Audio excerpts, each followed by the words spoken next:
Hello, everybody, and welcome back to Chapter Tactics, where we talk about both tactics and strategies for both new and veteran players alike. I am your host, Magikarp Usefly, also known as Matt, and with me today we have a smorgasbord. Smorgas? What is it? Smorgasbord? Smorgasbord of according to Templeton the Rat from Charlotte's Web. That is accurate. Templeton the Rat. So we have a buffet of people here today. We've got, I'll introduce them one at a time here. We got Wyatt, also known as Jack of Clubs Painting. Yo, what's up? Let's go, baby. After that, we've got Kenny, also known as Next Level Painting. Yo, dog. Great to be here.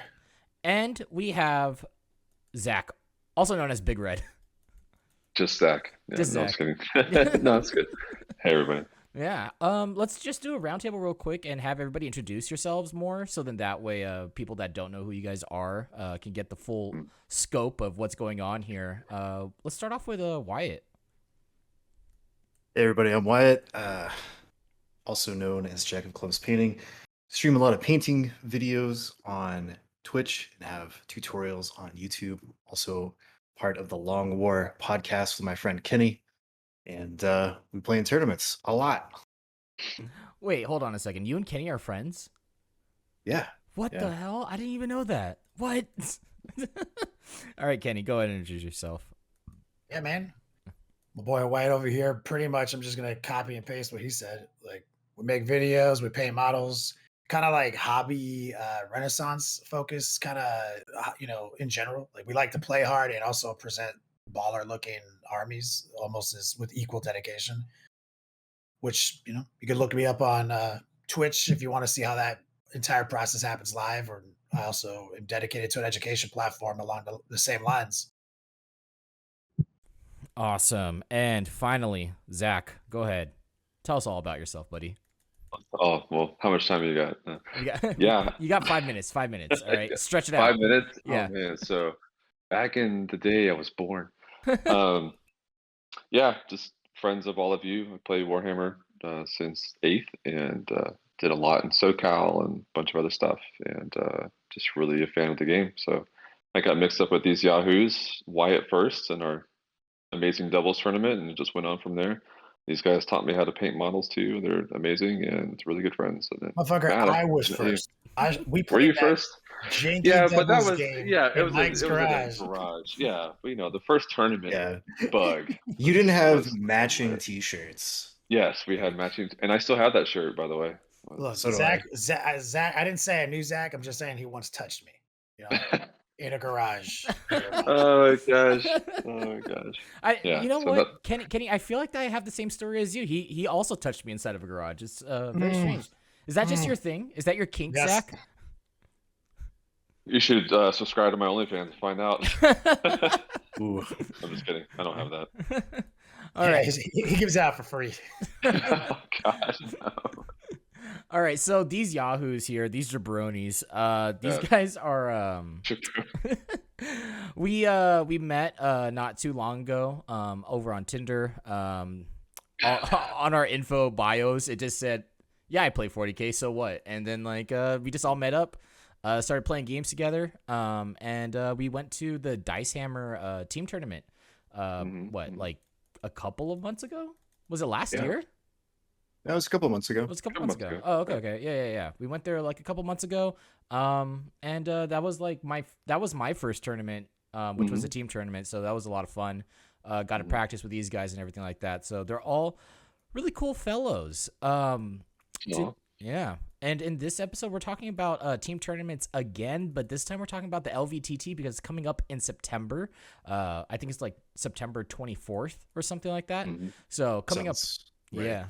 Yeah, it's coming up real quick, so we have to get together, start talking about like our list, coming up with game plans, what we want to do, because it's like 2 months out, and yeah, that whole thing. So we're talking about the LVTT today, and I've never gone to the LVTT, but you guys have. You guys have gone to the Las Vegas team tournaments in the past. It's relatively new in the 5v5 team format. It's not. It's not like an old, lineage of running 5-man events with Frontline games.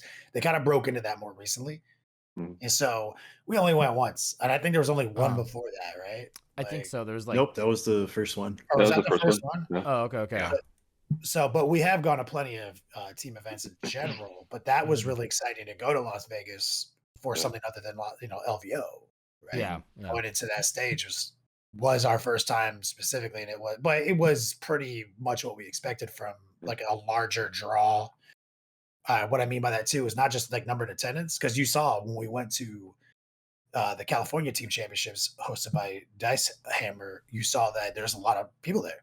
Yeah, yeah. So obviously it's a big tournament. It's not big in the sense of it's like national draw. Yeah. So you have a different thought process knowing that it's going to be mostly local people with some hardcores coming from out of state versus Vegas. It's going to be like Like hugely last small. year, Vegas was probably the largest congregation of talent in North Mhm. America, other than LVO. Like it Oh, for was real? Oh, stacked. okay. Yeah. Whoa. Yeah. Is it Yeah. as scary as the Dice Hammer one? Like, Um, the field's a little bit wider, but you just mhm. have more. You have more people show up, right? Because everybody likes playing in their clubs or their teams for ITC points, right? Like we have the XPZ guys, we have Art of War. There's so many, right? But then you add another layer onto that, where instead of like you're all just playing individual games trying to get your best rank, now you're actually on a team playing with your boys, scheming, get your team comp, and every round is still 1v1 games, but you're in like a bank of 5 tables and your team is playing somebody else's team. So there's this whole added level to it. And people go crazy for that because it's such a Mhm. nice change of pace from like the GTs and the majors where you're just like out there 1v1ing trying to get your best rank. And to answer And the question is like, is it harder? And I believe it's not harder. I believe the bigger draw events, though, why it is 100% accurate. It was the biggest congregation of national talent. I mean, what wasn't like Dallas Open or something happening that same weekend it or was Warzone Houston. Warzone Yeah. Houston was happening. It's like it didn't matter because like none of these guys were there. Like the entire Art of War team's there. Like it just to name one. Like everyone is there, and so because there's so many teams, so many tables, the math of you getting incredibly hard matchups, just talent based matchups, right? I'm not saying like there's like so many other matchups to consider, but in avoidance of the top people is much easier the bigger the field. And Yeah. so I feel like something like what we just went to, which was your first experience, that's why I think that was a great question. Is it harder? Because we're about to go, right? Yeah. And you just came back from California, which was hard, right? Oh yeah, That was hard. it was crazy. Oh yeah. Yeah, it was like super cutthroat. Not cutthroat in the sense of like people were like assholes or anything. No, I mean like cutthroat everyone as Just came to win. Everyone the was yeah. just playing lists, hard. the Yeah. talent. It's like there's some heavy hitters in Yeah, SoCal, I man. think that's harder. I think the California is harder. Yeah. Like the you're drawing from SoCal, and everybody who is all these hardcore teams in this region practicing together all the time, getting real good, and then everyone who's not one of them is coming to win, like flying out here to win. You know what I Yeah, mean? right. Yeah. So it is I think it's a harder fight. Mhm. I think you'll be surprised when we go to Vegas that we're gonna you're just gonna feel like you have more room to breathe as you're Mhm. getting your matchups and playing. For sure. All right. Well, let's do like a you know what? Let's just do a quick recap of the Dice Hammer tournament that we all went to, the team tournament that we went to, and how that was like. Zach, do you want to talk about like your experience at that team tournament and what you feel about team tournaments, just like in general? Mm. Yeah. Feeling about team tournaments in general, I like them. I stopped really the 1v1. I did a Mhm. lot in eighth, so I got a little more burnt out from it. But team tournaments is more my style. The strategy involved and the preparation and how it's so important to do your matchups correctly and the list you bring and the way you build and your thought process for playing is how I like to enjoy the game a lot. The 1v1 is sometimes too much of a crapshoot and Mhm. randomness, but there's definitely uses to it. I think it's always fun, but the team tournament is where I have the most fun. Recap that was good. I mean, Dice Hammer, they always put on a great tournament. Nick Cardy runs that. Has been a great TO for a long time here in SoCal.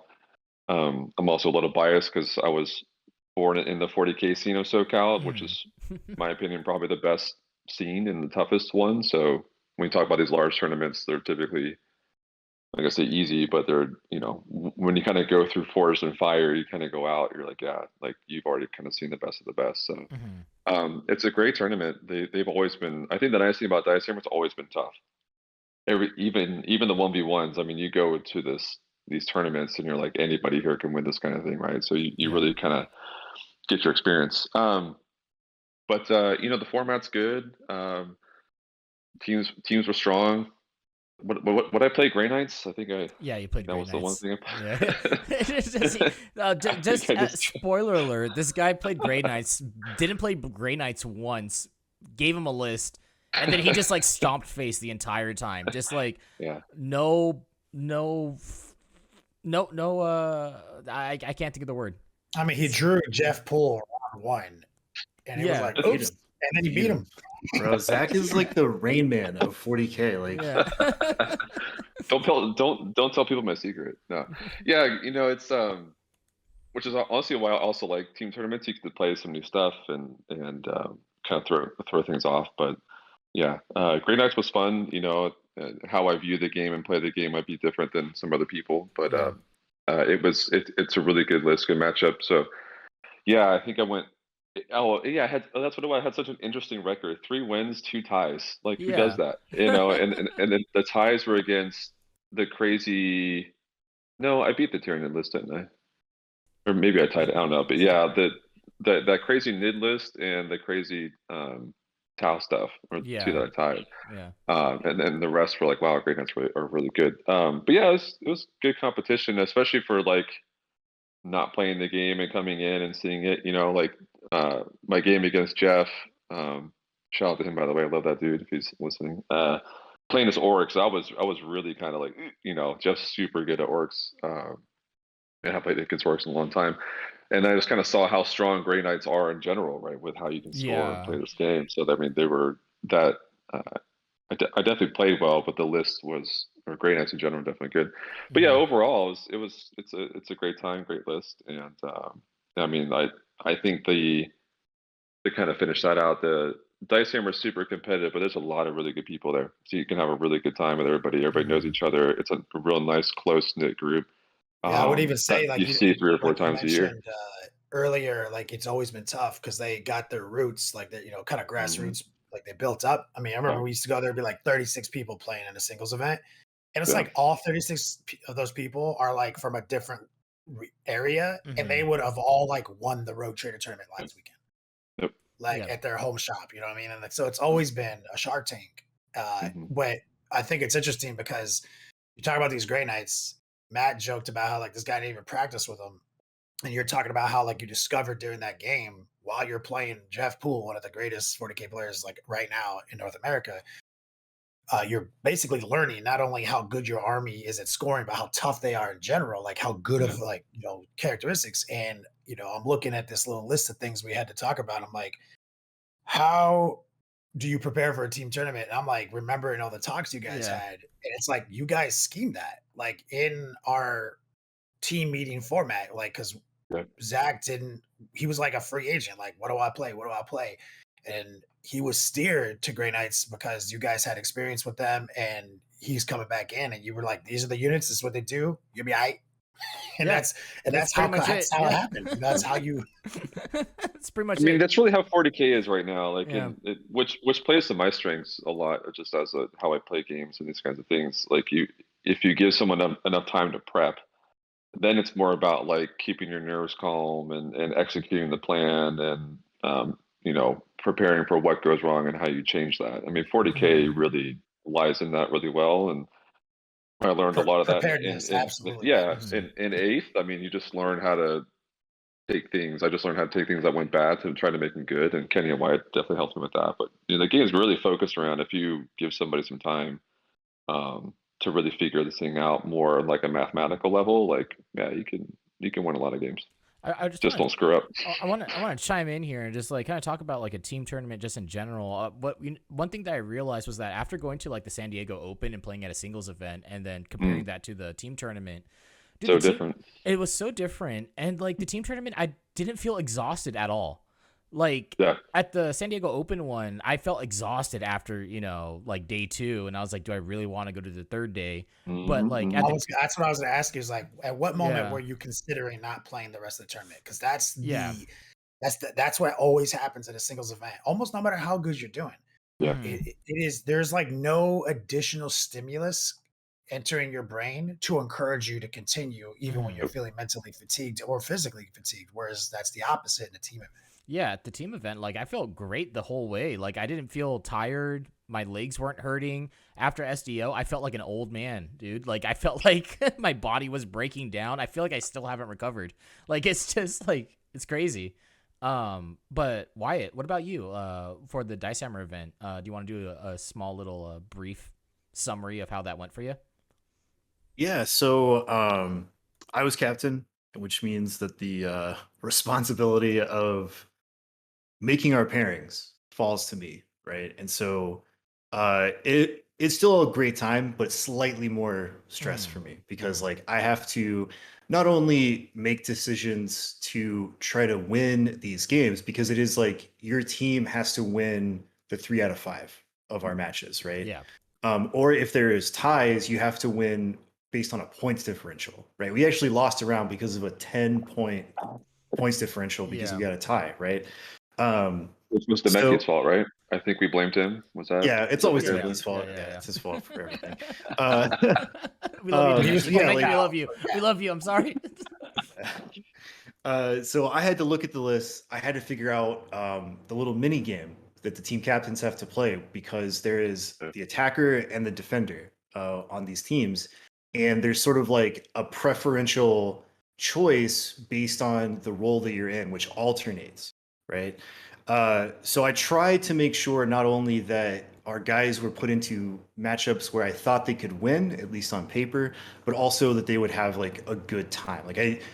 There's always the role on a team in a team event like this where you're the kind of the odd man out and you have to fall on the sword a lot of times. And so I was trying to make sure that that was either going to be me or maybe somebody else to make sure that the team could do their best. So in our first team tournament with the other guys, Kenny and I and Zach did really well, but our other 2 guys did not because that That's was me. just sort of That's me. the matches, right? That's me. Uh, yeah, and so this time around with Matt on our team, like I was having to take some of the hits, right? Because I was running a really skew Chaos Space Marine list with our old decks, and I was like, if I can get our other guys who are playing a little bit more meta armies into good matchups, then like I'll lose all my games if it means that we win the round, right? That's like kind of my position with this team. So I think it went well. I think we all had a good time.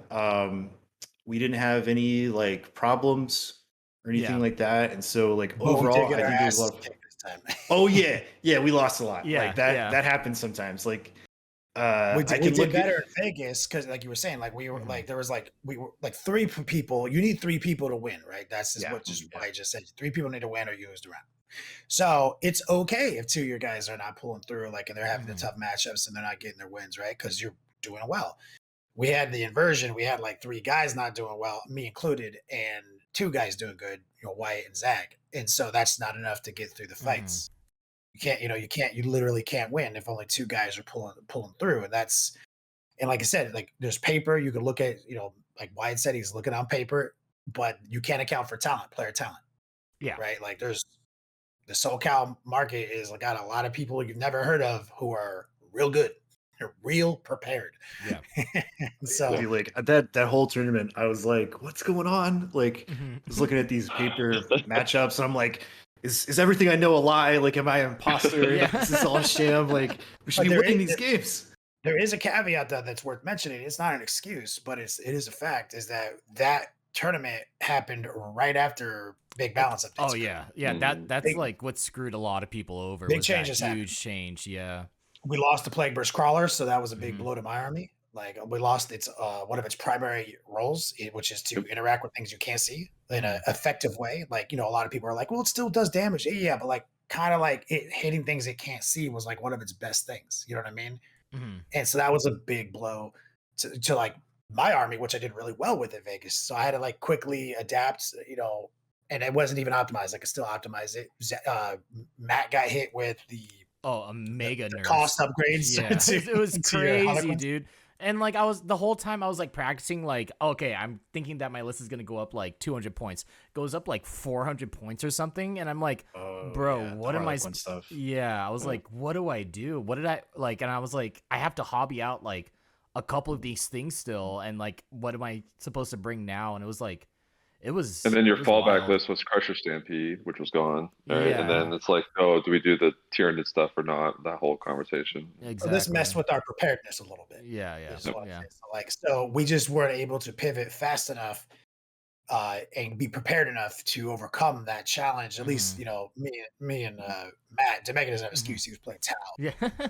Well, no. Because what happened was that Tau got nerfed with Monka, and then AOC also came out at the same time. Oh my God! Thank you for reminding. I forgot AOC came out. So AOC was the big one. Huge mix-up. Yeah, you're right. Sorry, Jamaica. I didn't mean to throw you under. No, it's okay. He likes it. But it's also Matt's first tournament, and like we all, I mean, Matt and I practice a lot. You guys don't have to sugarcoat it. You guys don't have to sugarcoat it, all right? No, man, tournaments are rough. Like, it's different. I mean, yeah, playing me, like, you'll definitely learn a lot and get better. But tournaments are different. I mean, you got to handle someone at the table and someone that you've whole never interaction. met before. Yeah, never met before. Have that a 3-hour social interaction with somebody, and you got to make it fun and exciting, and like all that. It's tough. Like, tournaments are not easy. Oh yeah, and not just because of the game, but interacting with someone for 3 hours and making sure both of you have a good time. Is difficult. And on the subject of like how we're going to be prepared for this next team tournament, is we have lessons learned, like, because it's very possible something will change. Right? Oh yeah. Yeah. Caveat to this, right? It's like every time you go to a team tournament, it seems like it's just about around something new dropping. So you always like, no, just in general, like 8th and 9th. Ever since I played this game, any big thing that happens, there's always something new that drops around it, and it's the most annoying thing, because you are then forced to pivot if you want to, right? And it's like, it's really quite frustrating. I'm not a biggest fan of that. Which basically having a few armies in your cabinet is helpful here, Yeah, but Kenny, what do you do when all of them get hit? All right. What do you do then, huh? What do you do then? Borrow some Grey Knights from your buddy. That's true. Just you do what I did. Borrow Grey Knights from a friend. What does this list do? Oh, it doesn't matter. Okay. It has really good stats. You'll figure it out. You'll beat Jeff Poole round 1. No practice. That's actually how we chose Grey Knights. Was like, what does this do? Does it score 15 points every game on something? Yep. Does it have AOC? Yep. Okay, well, let's take this army then. Yeah, right. That's kind of how the conversation went. Yeah. They cast spells. Okay, cool, great. Yeah. All right. So that's a pretty good intro. We're gonna go and dive deeper into this type of stuff here. But before we do that, just need to give a quick shout out to frontlinegaming.org, where you guys can get amazing game mats for not just your 40K games, but almost any tabletop game out there. Purchase miniatures at a discount and join some of the largest 40K events in the industry. Also got great shows like Signals from the Frontline, Chapter Tactics, Grim After Dark, Thursday Show with Adam Camilleri, and so much more. That is frontlinegaming.org. LVTT tickets. The reason why we're even talking about this whole subject matter. Go buy them. Go check them out. Go join the event. It's going to happen in September. So if you don't have your tickets yet, go get it. They also have a really, really cool bundle where you can get like all the tickets, get a free bucket of beer, all that cool stuff. And then you can even have your logo printed on objective markers for every single player in your on your team. So that's 5 people. That's 30 objective markers that you get as well. So go check that out. Cool. LVTT. Heck yeah. All right. So let's get into the nitty gritty here. And let's go and start off with Kenny. What army are you going to be bringing to this LVTT, and why? Well, the plan is to bring the Blood Angels. Okay. So hopefully you're on that Blood Angels rides. hype. Yeah. Which I think it will. Mm-hmm. Main motivation for bringing the Blood Angels, something I've been hype on for a little while. I think we talked about it last time it was on the live battle reports with you guys. Some people were asking about it because I play a lot of Death Guard in 9th. But I've been hype on Blood Angels for a while. I took a break from painting them, got hype on them, finished them in 4 months when I actually sat down and started painting. Mm-hmm. And they're done. And I'm really excited to have my army done and get it on the table. But I am 100%, willing to pivot if I have to, because some unforeseen shenanigans change that should not be applied to Blood Angels is. Yeah. You know what I'm saying? Or whatever. But I'm really excited about Blood Angels. They got even better with AOC. Mm-hmm. That's something that makes me happy. Secondary Guard are real good. They were already good. And now they're just better and cheaper. They were thing is they were already good, but they weren't Yeah. like so good that you like. I didn't mathematically. I think Vanguard veterans are better. Yeah, I can see But that. now with AOC, there's a serious argument to be had there because they have a stock 2-up save, which is real dope when you Yeah. apply AOC to it and get a little cover, splashed in. So, I don't have like the Steve Box list, with like 3 squads of them in Assault Centurions, which I love. That was one of the first things I was like drawn to in a Blood Angels list with AOC. But I've got my own brand, something that me and Wyatt workshopped last year. We called it the Detachment, and it's harder to play now because of the new Nephilim rules on how many command points we have to start the game. But 6 land speeders and 9 attack bikes is the theme of the Detachment. It as a outrider detachment, and it's 2 land speeder squad, 2-man land speeder squads with multi meltas, and then 3 units of 3 attack bikes. And the reason for that is just mathematically, it's the most efficient way to bring the most melta shots and speed and MSU, because 2 land speeders, stock regular, Gen 1 land speeders in a squad is 140 points. Yeah. It's 12 wounds. There's no damage scaling. They move 18 inches. That's 4 melta shots. They get all the +1 to charges, everything, and they're great MSU scoring units, very cheap. And suddenly, here's like some multi-meltas and blow your stuff up, blew your tank up, and obviously, attack bikes were very popular, like last year, but then they got a slight point increase, but it's still totally reasonable for 180 points for 3. You got 12 wounds, 6 multi-melta shots. They move 14 inches, and they are core, and they can be combat revived by an apothecary. Only the ATVs cannot, based on that FAQ. So like that's like literally whole entire attack bikes come back to life with a strategy. Are attack bikes or they're bikes, right? Mm-hmm. Okay, and then are land speeders vehicles as well? They're vehicles, yeah. So they're not core or anything, but but so it's just really a cool bonus that you can literally bring back a whole entire attack bike, for 1 CP. And so that that's the basis of the list, like fast moving around, good board control. And I was really into the Vanguard veterans, and I had a bunch queued up for the list. But with the changes now, I've also kind of split that up with some Sanguinary Guard, right? So I got a big block of Sanguinary Guard, a max block of Vanguard vets, Storm Shields, Lightning Clubs, because I still like the Storm Shields. Yeah. Right. Even with AOC, Storm Shield they're basically the same thing in most situations. Storm Shield in cover gets you to that 1+ save characteristic. But Storm Shields also give you a walking around 2-up save against AP0. So that's a whole thing. And so it's like having another squad of 2-up save guys, but also having that 4-up invulnerable when you swarm somebody like a deadly Abaddon like character to know that you guys don't just evaporate. Like 50% damage reflection base or damage removal, So they're really good. Blood Angels really hit hard with +1 to wound. They're Savage Echoes. They have an extra attack in the Assault Doctrine. Sanguinary Priest is an HQ, not an elite. So basically, our awesome healer guy is actually an obligatory HQ. It's really good point savings. He can take a jump pack. Apothecaries can't, so he can keep up with fast units. He has an ability to pour out some blood from his chalice and put people into the Assault Doctrine so you can get Savage Echoes. Nice. Just looks at a unit.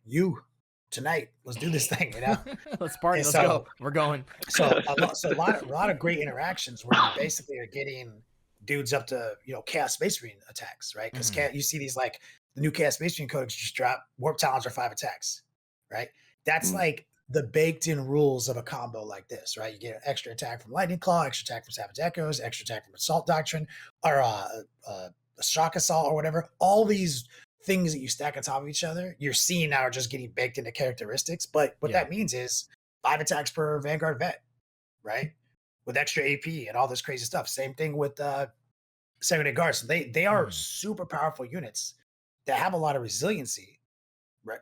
To balance, a lot of speed to take advantage of that resiliency. And a major change I made to the list more recently, like almost the same day I saw Stephen Box was playing Dante, I had come to the decision that Dante is the he best. slaps. He's the absolute mathematical best captain equivalent for your army for his points. Like he's so cheap, he slaps. He gives you the point and click reroll. If he's your warlord, even in Nephilim, he's your warlord. You get one free CP, which then you expend to. He has to take heroic bearing, but that extends all his auras to 9 inches, all his stuff. That's really powerful when you have 9 attack bikes and a bunch of stuff that you want to be doing. So the only other weird thing in the list that I have, which some people know about, some people don't, is I have a solo whirlwind. And you're a madman. Yeah. Oh my god, that was the thing I was so mad about, Zach. That I was so happy when the balance new points came out, and I was like, here we go. I'm gonna go to that whirlwind, and it's gonna be 95 points. It's a piece of crap, utterly incapable of damaging a model, right? Yeah. With all the new LOS rules, I'm like, nope, still 125, hot garbage, tight. But I still have one because it has access to a stratagem called Suppressive Fire, which you don't even it shoots without line of sight. All you need to do is hit the target, 1 CP, cannot fight until all eligible targets have fallen. Yeah, and that lasts until my next turn. Yeah. It's really super good. helpful. Yeah. It's a really good play for 125. Yeah, and so in my list, because I have limited units, it sits on backfield objectives and helps. And the only other addition to my list, a change I had to react to, right, with the new Nephilim stuff, because I was using 2 detachments before. Yeah. And I had scouts and stuff, right? Well, I need at least 1 unit of in my army that has concealed positions, the ability to forward deploy. And so I only slot I had available because I couldn't go to 2 detachments or it's minus. I don't have that many CP. So I took the unit of eliminators, 3 eliminators, 75 points, and they are good call. Yeah. 3 models. They have camo cloaks, AOC, so they have a 0 save. Yeah, dude, such a good call. They conceal position. You can see they actually everything my army can move at least 12 inches, including them, because they have suppressive fire or they have covering fire. So they can move 6, just randomly shoot anything, and then move 6 again. Yeah, dude. That's one of the great things about Blood Angels is just how fast they are. And in this game right now, moving fast is just it's bread and butter. It helps you out so much. That's actually that's the saving grace of the list, right? Yes, you got 30 multi-meltas, but everything moves fast. So these multi-meltas on all these chassis is really just a kind of a cloak and daggers scenario here, right? Where a lot of people will look at them and get really transfixed by it. Let's say a night player, oh damn, that's a lot of counter multi-meltas. I don't even care about that, dude. Yeah. I care about what scoring points to win the game. Yeah. Right. This is all distractions, son. 8 Sanguinary Guard will kill any night. Yeah. I don't need these multi-meltas, dog. So it's all a distraction for scoring points, right? Especially with all the reduxes on all the points, and all the faction specifics, and things like that. So all I'm trying to do is get to position, hold, take points, suppress something that is dirty, let's say a horrible Chaos Knight who seems unkillable. Hey, you fight last, dog, charge me, 6-inch heroic intervention with some Sacred Guard, get got. So there's lots of little counters built in where I can be very defensive with this seemingly on paper highly offensive list, right? And then if I need to be offensive, I can just throw the dice and roll out, put 30 multi-meltas on your chin. So it's not the best list, but it's so wacky and weird that a lot of people will never prepared for it mentally. And so lists like that I have had a lot of success with, especially in team formats. So I am pretty confident to play into a lot of strange matchups and do really well with this really wacky on paper list that looks just utterly silly. That was the last time you saw 6 land speeders just lined up on the table. Regular ass land speeders. I love how when you're building your list, you're teching for a mental game of how can I just throw my opponent off and just so Kenny. It's so Kenny. That's my favorite part of the psychological warfare. Phase. That's my favorite phase of 40K. All right. I will say like Kenny's. This is a good thing. This is a tactics podcast, right? This is a good example of how you build for a team tournament. So in my opinion, Kenny's 2 things, eliminators and the whirlwind, are probably not things that you want to bring to a 1v1, even though I'm actually a fan of eliminators. I think they can make a play. But now going back to Wyatt as the captain and looking at what do you do, Kenny's got options for some stuff where he might be oh, on 1v1 I get stomped, but I could this is a 50-50 for me now. It's a fall on the sword. So we could pull out a 4th win or something like that. I think this is a really good example of how you would tech for a team tournament format, what Kenny's list is. Yeah, being like a really nice all rounder and everything like that. So then Or you you just can have some flex. weird play, right? Yeah. Because someone's gonna go, hey, hey Matt, do you want to play Blood Angels or Chaos Knights? And you're like, oh, Blood Angels, right? And you're like, Yeah. but you don't know the Blood Angels list, right? Because you're Yeah, not you think it's you like might not be 30 looking at it, Sanguinary Guard right? or some shit, and you show up and Yep. it's like 30 melted shots instead. Yeah, and it's fast and crazy, and then he's got these little tricks here and there, and you're like, oh, I mean, you can get a lot of wins that way, by just kind of blanketly not looking at someone's Yeah, like list in the wins that tournament. you'll Because never be able to get again on that person. exactly, Yeah. exactly, which is why it works in the team format. So, Blood Angels coming over from Kenny. Wyatt, how about let's talk about what you're bringing and how that's working out for you. It's bringing the Yeah. heat. We are back. Dude, he is We are stretching. He's back, getting baby. ready. He's going. As Abaddon once said, we have returned. CSM is back. We got the new hot codex. I'm so hyped on it. For a while, I was ready to put Chaos down because last year I played CSM the entire year. I got like third ranked globally for Chaos Space Marines. And I was like kind of feeling a little burned out because our decks was so long in the tooth. We just did not have a lot of the tools that current dexes have. Like we just didn't have access to those tools. Mhm. And I sat them down for a little bit, played some other stuff, and then we got our new decks. And I've already been playing games. We did a RTT this past weekend with them, and I really enjoyed it. And so I'm going to be bringing back CSM and playing Red Corsairs Let's because go. last year was like Demon Engines was like the only real way to play them. Where now we've kind of flip flopped where like your infantry is actually really good and the Legion rules are diverse and deep. And the way that I really enjoy playing Chaos is I want to go fast and I want to get stuck in. I want to fight you. And Red Corsairs is advance and charge all day. So they have advance and charge, and the second part of their Legion trait is they count as double models for sitting on objectives, which is a great tool to have. It's like even if you're not OBSEC, if somebody else isn't OBSEC, you're double their models. And with the way that objective holding works, like if I have a CSM Legionnaire squad and you have a squad of intercessors, they're both troops, but then it goes to total model count if I have like some bikes or anything else on there. So all I have to do is outnumber you on objectives and I can take it and I can get anywhere I want to go. So I'm really enjoying that. Abaddon is kind of like Gazgul, so he can go in like any Chaos Space Marines detachment as a, or not detachment, but army as a Supreme Commander, and you still get all your fun Legion stuff, and he's just living his thug life, and he'll do work. Like, Didn't you just what go did I to say? like an RTT last weekend? And you're just like, dude, Abaddon's an auto take now. Like you just have to take him. Oh yeah, dude. Yeah. Like I was like, Abaddon fucks like Motley Crue in the '80s, man. Yeah. Like he is so good. Oh my Like god. I played into Chaos Knights, and the way I kind of described CSM offense on the Long War when the decks came out was like death by 1,000 cuts, because our troops have good AP for the most part. Like your accursed weapon mechanic is real good for chosen and terminators and stuff, but it's a lot of one damage.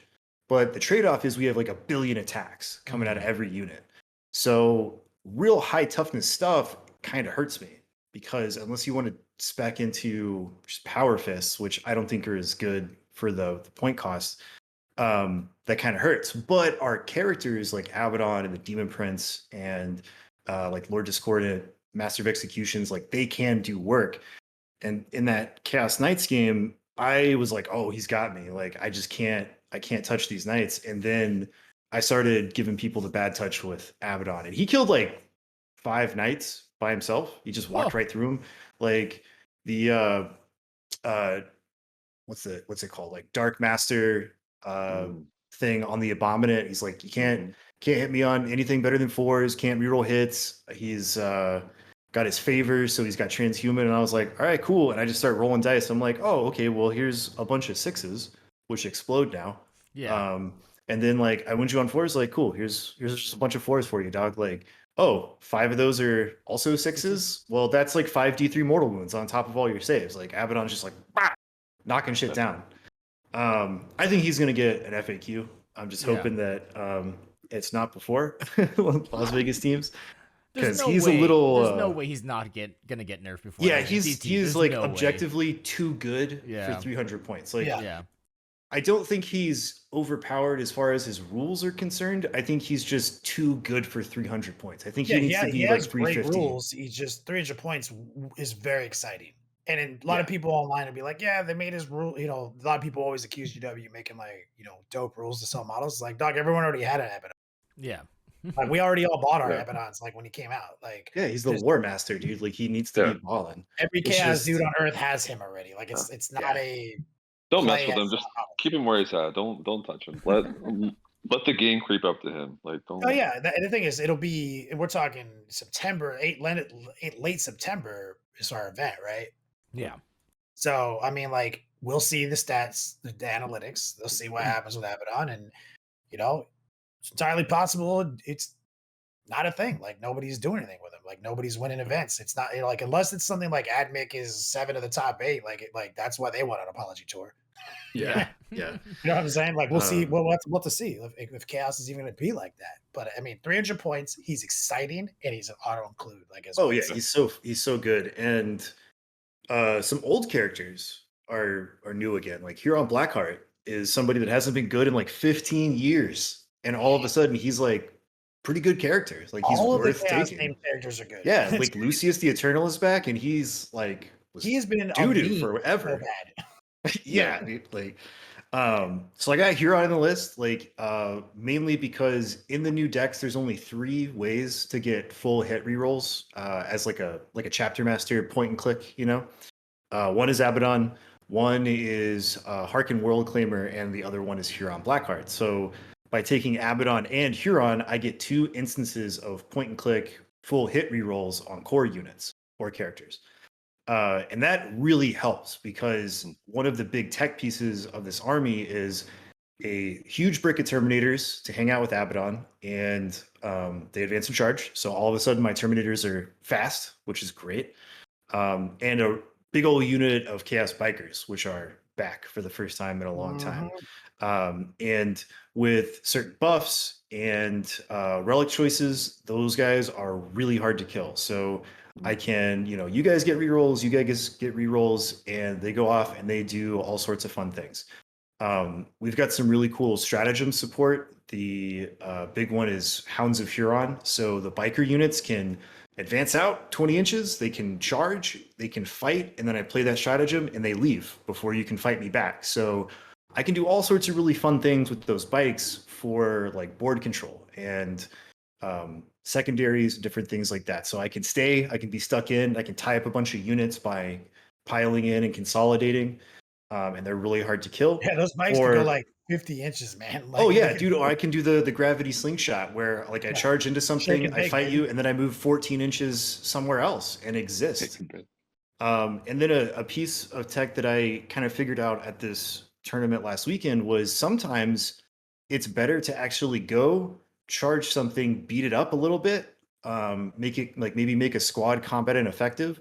And then I play that stratagem and I boost right back to in range of all of my buffers. Because what can happen against some matchups is they'll be out there for that one turn, and then the next turn they won't have their buffs, so they become a lot less tanky. You get and they'll stuck just in die. for a turn, and your unit is spec to be tough, and then you boost out the other combat phase if you're still in combat, and then you start your command phase already in range of certain buffers that require you to be. That's exactly, and then they can go off and do it again. So I'm moving out 20, charging, fighting, it's not a coming fallback back within range, and then moving out 20 again. It's like a hit and run. You have like basically if you use it in the right sequence, it's a hit and run. It's a hit and run.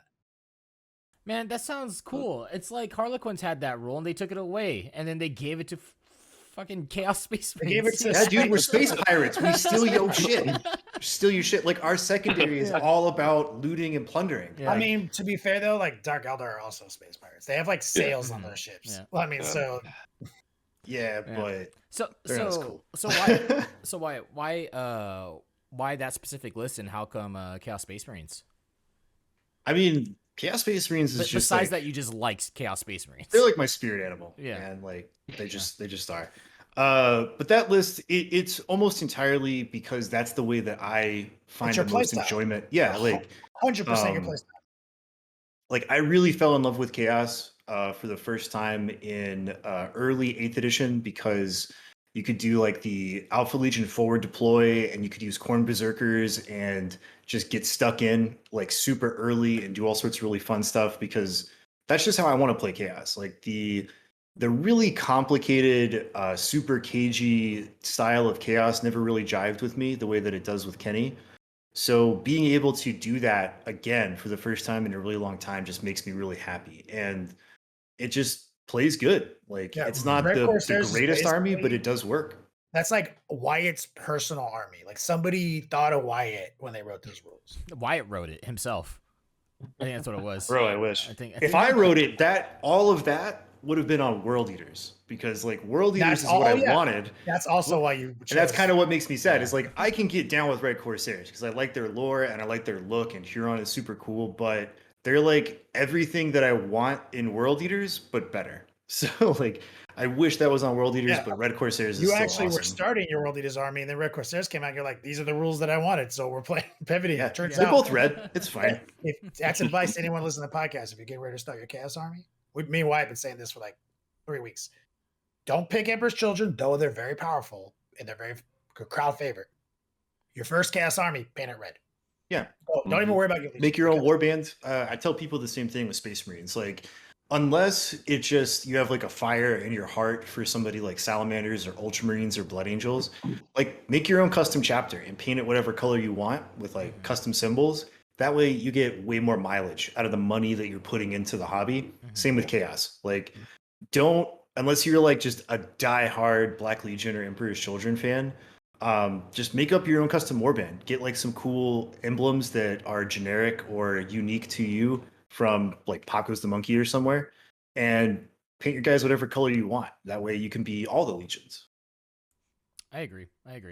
I mean, like when it comes to like just hobby in general, I always say like just paint the stuff the way that you guys want to paint it because you can usually just like swap over to whatever high fleet that or not high fleet, but like any faction that you guys kind of want to go for, like any sub faction without being pigeonholed into one thing.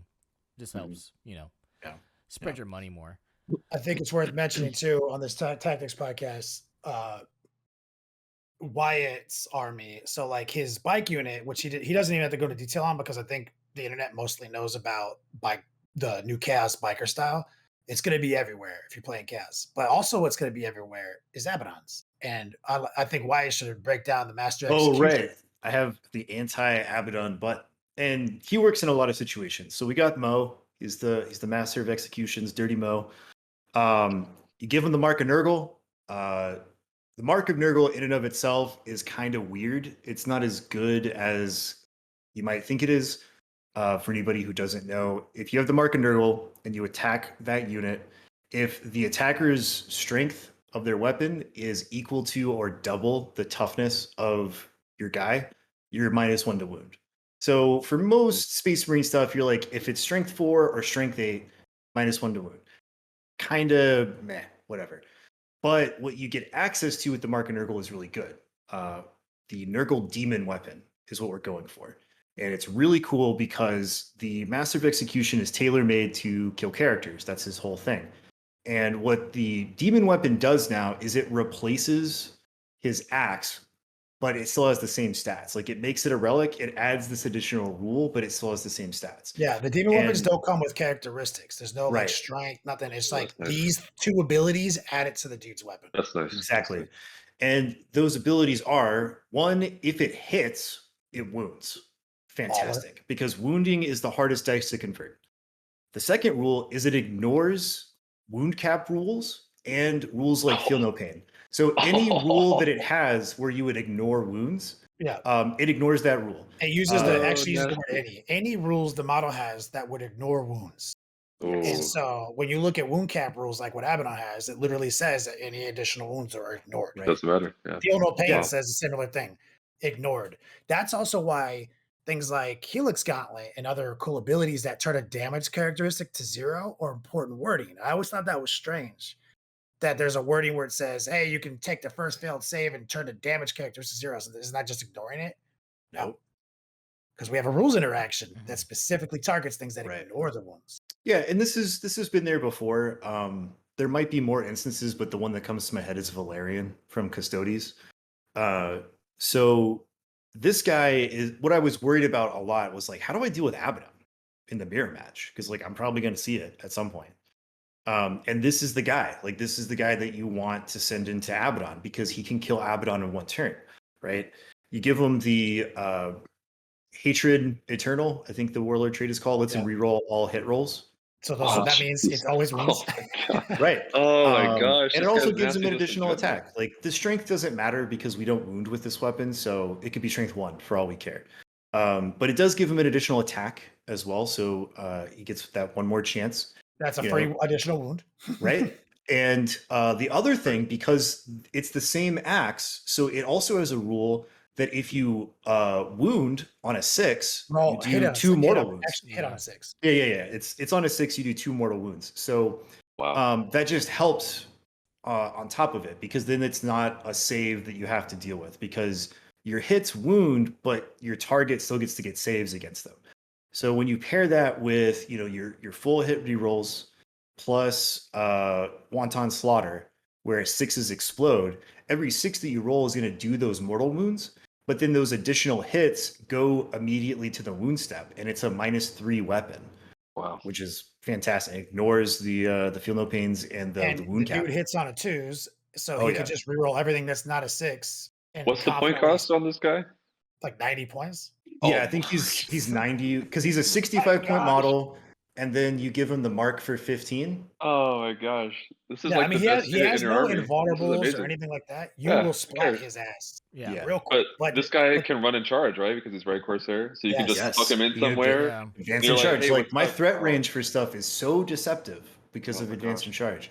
He's really good. And then the other thing you unlock with Nurgle is the Transhuman Stratagem. So Space Marines can just put it on all requisite models, but for Chaos, you have to be Mark of Nurgle to be able to transhuman. So if he does get caught out, I have that defensive play I can put onto him. Yeah, I love this model.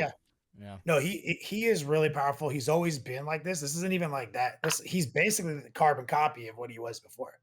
This has always been his role, and Wyatt has basically workshopped a way to use him to counter his own guy, right? Because he's like, I can't just be putting Abaddon into Abaddon. Yeah, that's crazy. Right. Instead, this workshop 90-point elite choice, because he's not an HQ, he's an elite, mathematically does 8 wounds. That's like his average. His average against Abaddon is 8 wounds, like, which kills him.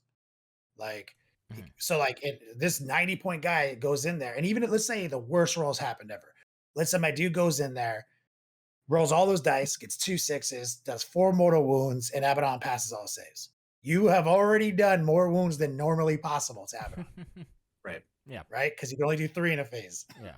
So and then you can pair that with like dealing with Catons and stuff. Like it's the same stuff. He's great with Satans. Yeah. Because Necrons are making a resurgence. Gazgul smacks down characters like Morven Vol that have those feel no pains and stuff. Like he ignores those. Yep. Run into a squad of great people, all around. Like a bunch of 1 wound people with 6 up feel no pains. He's just like, he actually can hurt them real bad too with all those mortal wounds and stuff. Yeah. Like, and he doesn't have to deal with the pesky I made 2 6s and you didn't kill the squad bullshit, you know? Yeah. Like he's a great unit. Yeah. I definitely wanted Wyatt to highlight that, because that's one of the I think one of the most important tactical updates he's done. To the and I got to give credit where it's due, because like Steven, who was on Chapter Tactics last time from XPZ, we have been scheming on Chaos for weeks at this point, and we were both kind of running into this same problem. Like, what do we do in the mirror match? Like, how do we deal with these Abaddons and characters with wound caps and stuff like that? And we were trying to figure out the best way to do it, because you're kind of limited on HQ choices. And the Master of Execution got moved to the elite slot, so he's an elite character now.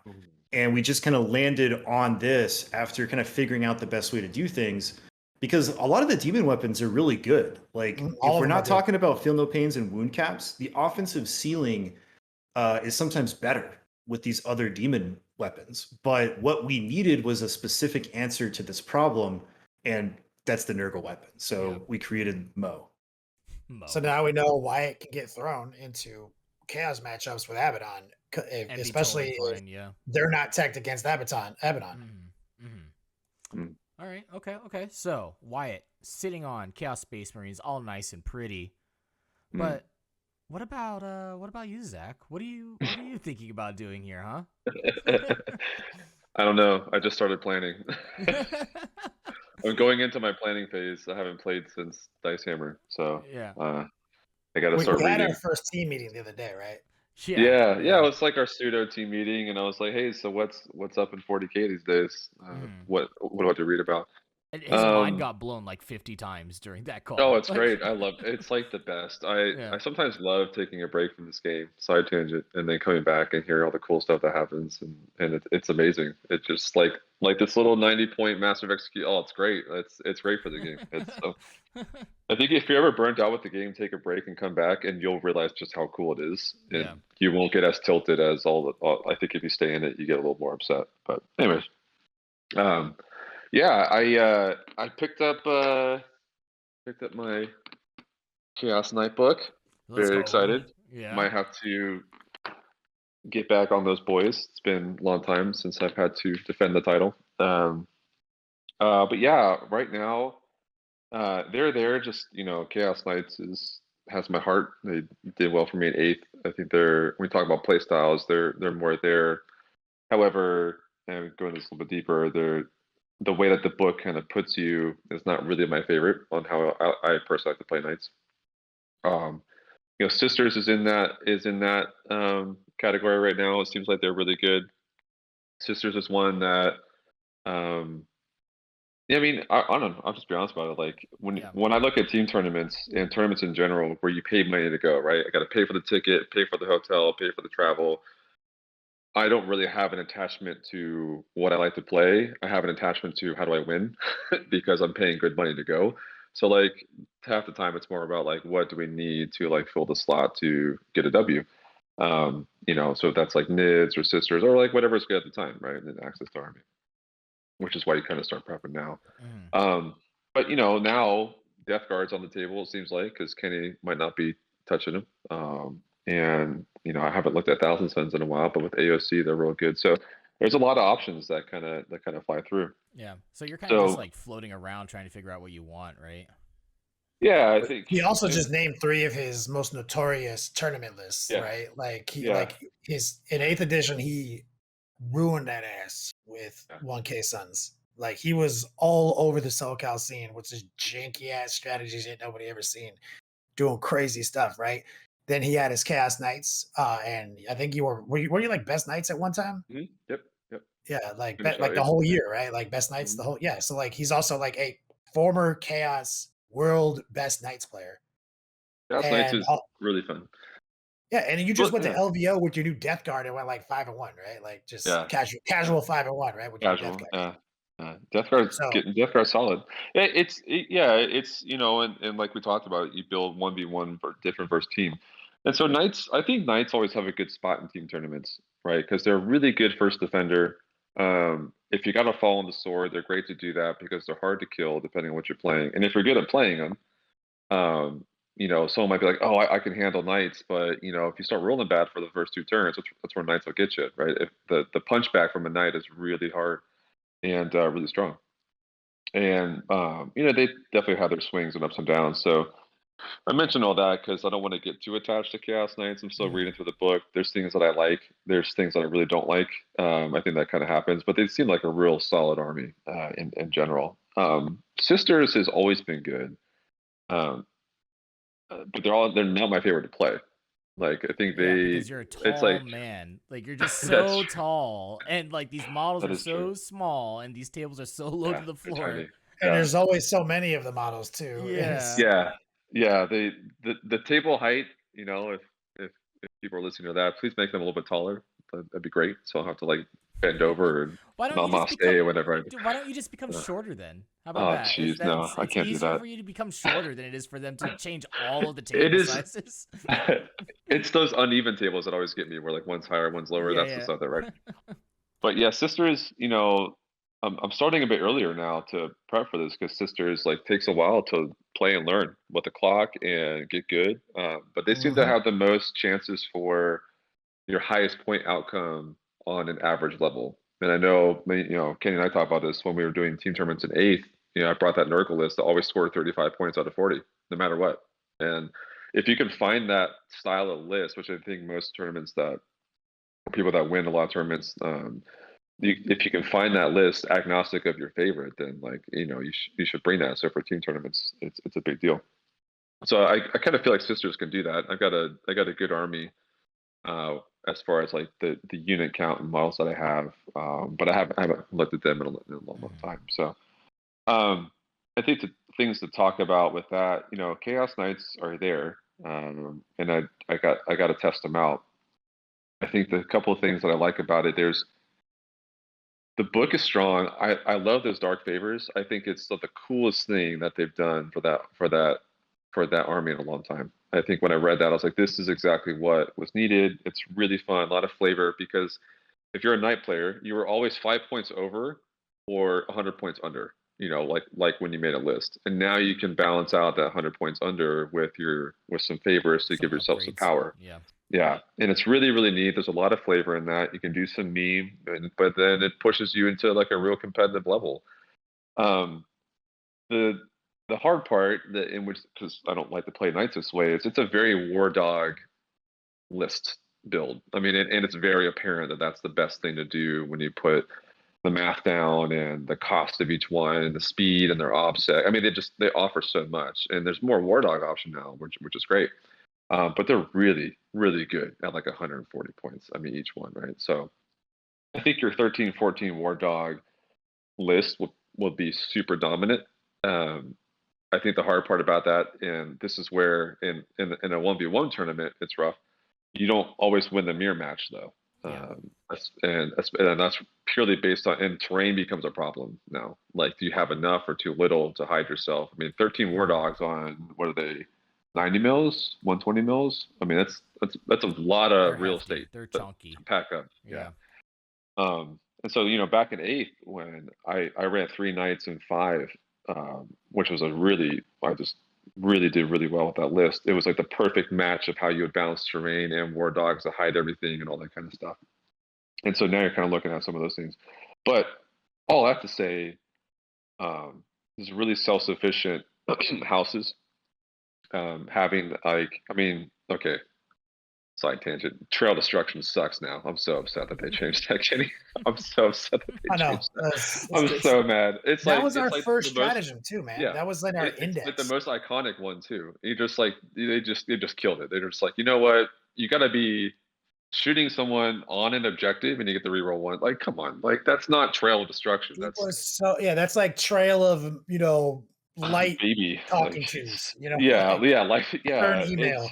oh my god, yeah, yeah. Um, and then like out of all the stratagems, like 70% are based on war dogs, right? So it just instantly takes you into that world. Yeah, Anyways, it's steering you toward war dogs, which you Yeah. don't. That's not your favorite style, but it's not. Yeah, Yeah. and really when I think about team tournament, and what got me into Chaos Knights, it was reading that 2-inch engagement rule, or back into Knights in Ugh. general, which sounds like it's not going to be really a thing anymore, Yeah, I don't know. from what TO's doing. But the old idea of 5 big knights at 400 points apiece to make 2,000, and they're all melee with a 2-inch range is really scary. I mean, not many lists can kill 3 or even 2 in a thing, and the fact Yeah. that you could potentially buff them with stuff, that's rough, right? And so that was a neat idea, which sounds like it's going to be going by the wayside. But in general, you're right. The 13 War Dog style, I think, is super good for a 1v1. It's a real big all-comer. But there's a couple of units that I like. I think the Desecrator, which is the one, and I love this, it's a 9-inch aura, not 6. And so when you think about how big your base size is and how small the table is now, you want to go midfield, which is always a good strategy in Warhammer 40k, and just own that midfield. And that's giving off the reroll ones to hit. And that's really, really good. And I think you can fit in like 9 or 10 War Dogs with that with some upgrades. And so now you're really able to shoot your way out of stuff, potentially melee your way out of stuff with some of the sweeping strike changes that they did. And they're strong. And I think I think it's a good enough list to bring. But then you kind of get locked into that first defender potentially, right? Yeah. And that's something that we'll have to talk about what we want. Yeah, for sure. So you're sitting there on either Chaos Knights or Sisters as of right now, maybe some Thousand Suns or Death Guard. Honestly, Yeah, like, we'll see. Zach, We'll see just what happens. pick up anything and you'll do fine. Like it's just like Pretty much. you'll just stomp on everybody. It doesn't matter. I mean, it's almost not fair. He's just like too tall, yeah, too handsome, too good at 40K. Yeah, like this guy's like Oh this my guy God. can just win with any army. He's talking about his back hurting. God. Like, come on, Oh man. my God. Like Oh my God. You guys are ridiculous. No, I mean, really, it's like, and this is kind of goes in, and if people are like me and like why I like team tournaments, I like to flex and fill the spot we need. I love it. Like it's a different challenge to get ready and prepared Yeah. in a couple months for something. I think it's super fun. It keeps the game really alive in your heart and in your mind to play something different. I think what you were talking about, Matt, with SDO and teams are how vast of a difference that is. You know, I really got burnt out on 1v1 tournaments in 8th. I mean, I played so many, like what Wyatt's doing. It's so many, right? To like earn that spot and to earn that prestige and to earn that, you know, it's fun. But then you hit a team tournament, like, oh, this is actually fun. It's like 10 times more and fun. And it's just as competitive. The whole mini game that Wyatt has to play as a captain is super cool. And then we could just keep bugging him when he's doing it, as being like, hey, what's going on? Yeah. What are we going up against? I want this team. Yeah, and then like... and then the strategy really of like, appreciate hey, like if like Wyatt told me, it's like, hey, I'm throwing you something super hard. Okay, gotcha, coach. You know what I mean? It's like Wyatt's also clever because he'll use mind games too. Like when we were at the last event, he'll do things like in that scenario where he's like, someone has to absorb this list, right? He will he did it to me when he was like, would you rather play something called this or this? Like just casually throws it out there. One of them's called, it has the Dick City moment. Oh yeah, Dick City. Dick City and which is hilarious. And that's the that's Jason Kavetsky with XPZ, because he runs like 15 of the Forge World Custody spikes, which are pretty phallic. He runs as many as you can have from the codex and then fills it out with the Forge World ones. So all dick bikes, right? And so he just throws it out there. And I was like, obviously Dick City, I'll play that. No idea what it is, let's do it. But he's like literally saying like, this list is dumb, go lose to it real quick for us. You know what I mean? Yeah. These like codes real quick, you know, like, and it's like I love that. I love that. And then sometimes you can pull it out. Just mind games all day, even if it's detrimental to yourself. Just mind games like all day. He knows what I'm gonna answer. He's like, would you rather play this or something called Dick City? And I'm like, obviously Dick City. Like, you know. All right. Like, there's a lot of strategies, is what I'm saying, and like Wyatt's been doing a good job at that. So, but Matt, what about you, man? We haven't even talked about like what you're playing. Yeah. For me, I don't want to put the camera on me. I'm gonna just keep it on wide because like I don't want to like just have it be on my face because then I don't like it. Anyways, right now I'm thinking about either playing Tyranids or going to Harlequins, but I think I'm just gonna stick with Tyranids because like Tyranids. They're just like they're so comfortable for me. Like I love playing them. They're still really good. They're still really super good. I you know I feel they're the army that I have the most practice with at this point. So those are the armies that we are running. We are a little bit over here, so we're just going to basically end this off with going with a roundtable of what armies we're afraid of and what armies that we don't want to fight against, and then we'll end off the podcast from there. Let's start with Wyatt. Wyatt, what armies do you not want to fight against? Probably Tyranids with lots of high toughness. Oh, okay, so my list. You don't want to... Yeah, just because like I have no experience against it, and the army that I'm playing right now kind of struggles against super high toughness stuff. Yeah. Man, like Sisters is actually a really hard matchup for me because if the player is really good, Sisters just like they punch above their points weight so efficiently that it's just hard because it's like they also have Armor of Contempt. And I played against a Sisters player yesterday and barely won. And I was thinking the whole time, like, man, my units are like in bricks of like 100 or so points, about that average. And they just do not have the same offensive output as like Repentia or the sisters with the multi-meltas and stuff. Like they're just so efficient for what they do, and there's just so many models. And AOC is really annoying on armies like sisters. Like on Space Marines, it's a little bit different because you can spec for it a little bit easier. Yeah. But sisters, I was like, dude, this is a slog, Oh, and yeah. it shouldn't be, which is weird. Yeah. But yeah, probably those two is what I don't want to see. Yeah, like, dude, Armor of Contempt, like, that's the main reason why I don't like playing Harlequins right now, is because of Armor of Contempt. Because, like, once you hit, like, that AP1, which Harlequins have a lot of with, like, their shuriken cannons, it's like, dude, it sucks. It's like a 50-50 chance on whether or not you're going to kill a Marine, man. It's, like, it's terrible. Yeah. All right. Kenny, what about you, man? What do you not want to fight against? I think I'm a little bit more concerned with Harlequins Oh, really? Okay.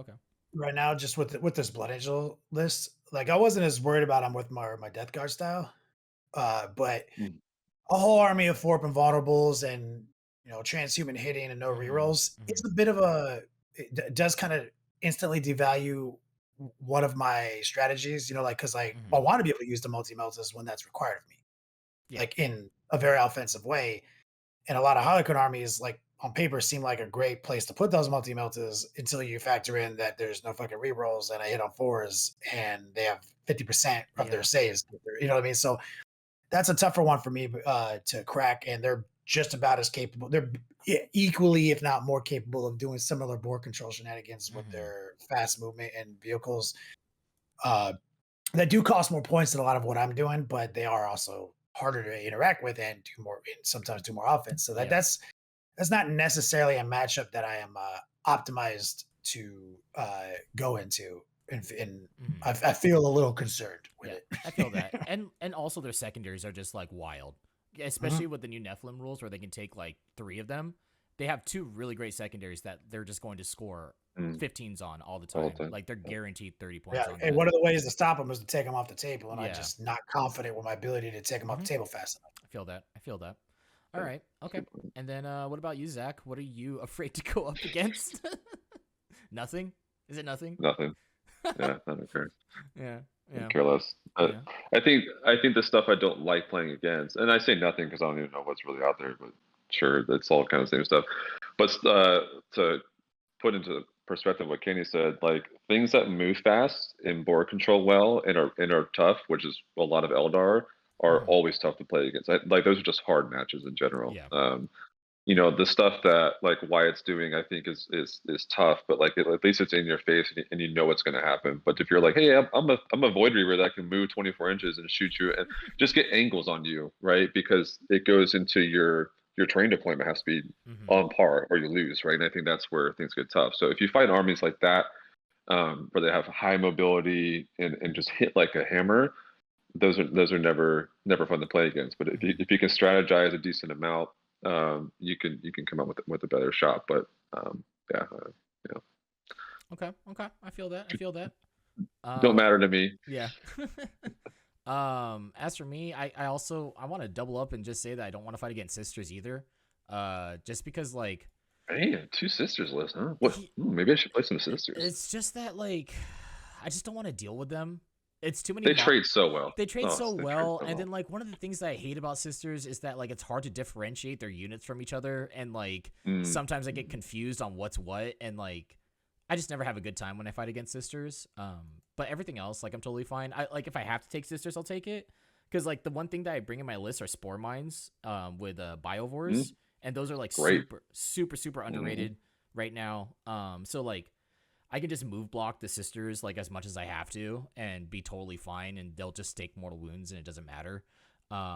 So like I can totally fight it. It's just that I just don't want to. Like it's just the army that I have the least fun fighting against is sisters, especially when they're just like miracle dice, and I'm just like, oh man, fuck. I do want to try out the new miracle dice changes. Yeah. Since day one, dude, like 3rd edition. Day one, when we got the Sisters of Battles rules, it's always been the jankiest shit and kind of like what you just said, where like, I can't even tell these units apart. Yeah. That has always been the case. If like you as an opponent being just kind of confused, Yeah. by like what you're even looking at. And they've always had some, and right now you have these miracle dice, right? Yeah. Which are obnoxious. And some people who are really good at using them, it's real Yeah. demoralizing Yeah. Oh sometimes, yeah, right? it's Yeah. super demoralizing But sometimes. they've always had a mechanic like that. And this is the least horrible version of the mechanic, Mhm. Doug. Like they had these mechanics for ages that were like acts of faith, right? And it used to be like this list of things they can do in third edition when it started. And it was always based on leadership. But Yeah. it was silly because some of them were like roll under the unit's leadership, roll over the unit's leadership. And so it wasn't uniform. It wasn't just like pass leadership. Oh, So that's Yeah. awful. it was It's like like so many rules, man. Like I can't do you it. just didn't Uh, know. Dude's like, I'm Yeah. gonna struggle back to my feet heroically. Basically, it was like 4 if you know what I mean, right? And it was like, is that an under or an over? Like, I mean, I don't even know at this point Yeah. because you did like 30 other ones. Like, it was always like that throughout every edition where you just did. It was the that most sounds obnoxiously awful. difficult Yeah, RPG that Yeah. sounds like, sounds Yeah, awful. that's like the only, and like I said, like that's the only reason why I don't like fighting against them. It's just that, like, I can handle them. I just don't want to fight them. It's like, why would I want to? But yeah, that's pretty much this episode. We kind of talked for a pretty long amount of time, as we always do, because it's just fun talking about 40K. But that is it for this episode. Let's go into some plugging here. Let's start with Wyatt. Wyatt, go ahead and plug yourself on where everyone can find you on the social media spaces. Yeah, so I have a Twitch channel. I stream 3 nights a week, Tuesdays, Saturdays, and Sundays at 5 p.m. US Central Time. It's twitch.tv/Jack of Clubs Painting with underscores. And same name on Patreon and Instagram. Heck yeah. Kenny, where can they find you? you can find me on any platform as Next Level Painting pretty easily. But the main thing I want to plug is I'm actually teaching classes at LVO next year. Oh, Nice. woo. Congrats. That's Let's amazing. So that's the go. Go to first time. that. Thank you. That's the first time I'm actually going to be doing an IRL seminar of any type in this hobby space at a trade show. Like I've done IRL painting courses, like privately with game shops and stuff like that. And I have an education platform. I've basically taught my curriculum about 160 times now. And so we're taking that curriculum to LVO. Tickets on sale. It's a 1-day course and it's a seminar format, demonstration format with a lot of preparation, big screen and everything like that. There's like hobby gift bag options and stuff like that. So first time ever, Next Level Painting, we'll be doing an IRL seminar at LVO. Tickets on sale right now from Frontline Gaming. Let's do it. Thank Love you for it. that. Thank you for the Nice. plug on that Frontline Gaming at the very end there. I like that. Zach, where can they find you on social media? Nowhere. Absolutely No. nowhere. I'm dark. You can find me at Jack of Close Painting or Next Level Painting. You should just go. He's got an there. OnlyFans, Yeah. 2 handsome, 2 I do not tall. have an OnlyFans.com. I do not have an OnlyFans. No, Yeah, he don't does. go. I Yes, do he not have an does. OnlyFans. It's Don't go searching for it. onlyfans.com/ what? Big I Red. am Big I Red. am not on the internet at all. No, I don't have an OnlyFans. I don't have an Instagram. I'm one of those people. So just Yeah. go find these two and He's got a and LinkedIn. I guarantee he's got a LinkedIn. Yeah. I have a LinkedIn just because work. But I guess I go on Dice Check sometimes. Let's hang out with you dudes. Yeah, maybe you can find me at one of these 3 places of these fine gentlemen. If you ever want to see this face, I'm probably there randomly. Yeah. And then as for myself, you guys can find me either on here or over on Dice Check. And yeah, so that's gonna be it for this episode. Thank you guys for watching. Hope that you guys enjoyed it. Press the like button if you guys liked it. Press the subscribe button to support the channel and everything like that. And we'll see you guys in the next one. Bye, everybody.